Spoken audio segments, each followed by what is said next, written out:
Here are the repaired threads. I used blue Loctite, as you can see.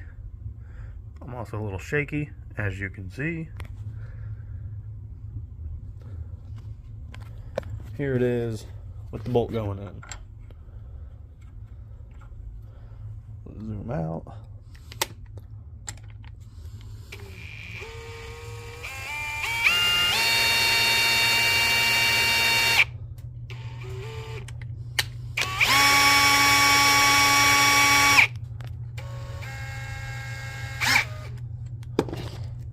I used 2 heli coils in there, one after the other, and looks like it works great, guys.